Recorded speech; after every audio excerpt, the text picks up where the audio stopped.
Like many people, I discovered this morning on Twitter trending a massive, incredibly disturbing video of an explosion going on in Beirut. And I want to show you a few of the early angles, and we're going to work through what it appears actually happened. But here is some of the footage that was so shocking.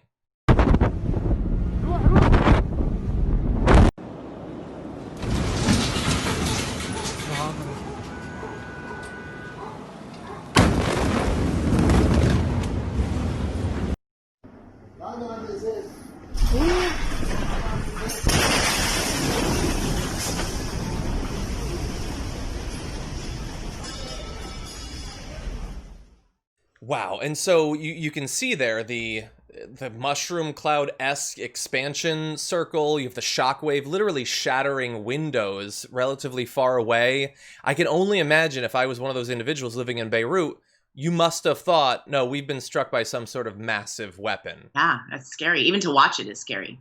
It's horrifying. Yeah, I've seen tons of video. There's a lot of angles out there because there had been a fire for a while before the explosion, so people were filming it. Oh, Yeah, we're gonna talk a little bit about that. But people like wanting to film it, and then this massive explosion seemingly coming out of nowhere, shattering the glass around them falling, their cameras turning off. Like, it must have been terrifying at the time.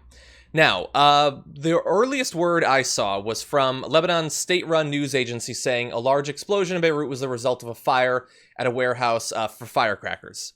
Now, I have been talking about international news for long enough. What's that? It reminds me of a Simpsons episode or something. It does. It's a tragedy in this case, but it seemed way too clean.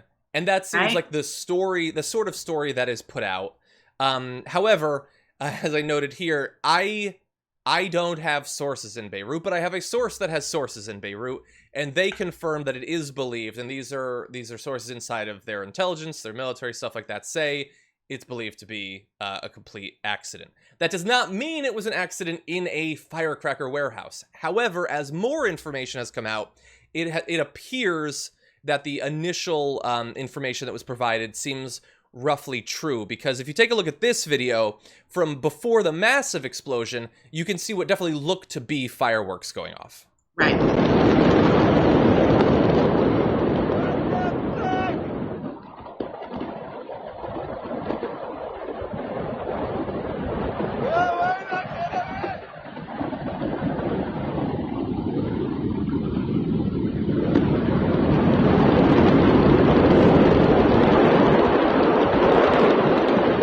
See a ton.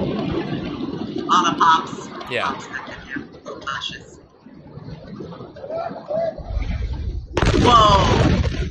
Whoa. Whoa. Yeah, and that person could have been blown off that balcony. Wow. So yeah, you see a ton of little mini explosions. Away. They were pretty far, yeah. But you can see also there, it's in a port. New information coming out implies that it was potentially a ship loaded with fireworks or things like that docking in a place where they're stored. And the thing is, while it seems crazy, a warehouse filled with fireworks is effectively a warehouse filled with gunpowder, effectively. And if there was a fire, it could have lit those off. It could have set off some sort of gas main or something like that. There are a lot of things that could potentially explode. There have been massive warehouse and chemical plant explosions in the US that have been very, scary as well in recent years. We do believe, according to NBC News, there were images of people trapped under rubble, some bloodied. Oh my God. And I have heard, prior to us going live, maybe it's been confirmed since, that there are deaths, although I don't know that those have been officially acknowledged yet. I had done a search and I wasn't able to find those numbers either, but it's horrific that people were so hurt. I was hoping that because there was a fire preceding the explosion that people were able to get away. That was exactly my hope too. But my source says that there are deaths. I don't know that they've been numbered or acknowledged publicly yet, but it's possible that has happened in the last hour while we've been filming. But anyway, even if this is everything that they say it is, a complete accident, it looks like people have lost their lives and been injured. It must have been terrifying for people living in that city. Obviously a city with a long history of really tragic violence of this sort of unrest. So feel awful. So you don't think, John, I mean, I know that there have been protests going on. Obviously, my first reaction was like, okay, is this related to that? But you're saying no relation at all. I mean, look, I am not an expert in this area. I am being connected with an expert working in Beirut that's going to come on the show. So I am naturally cynical. However, people I trust who are far better experts in that region than me say that this is not connected to ongoing issues there. Accidents happen. But we don't know. This is what we're just reporting, the initial information. Maybe we'll find out more, in the near future. It's enough of a tragedy as of right now. Perhaps it will turn out to have been an even worse one. And people in the chat I see a few people talking about Halifax. Apparently a munitions ship blew up and leveled the city effectively. So it has, well, that's obviously far larger, but similar sort of situation. Yeah, just terrifying. Well, I imagine looking out your window. I will watch your interview tomorrow. Thank you.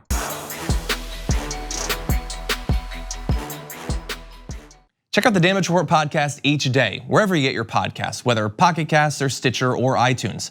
You can join me as I give you the news and stories you want, with a range of co-hosts and interview guests jumping in on the fun each day. Again, that's the Damage Report, wherever you get your podcasts. And if you get them at iTunes, don't forget to rate and review. Sometimes I'll read them live on the show.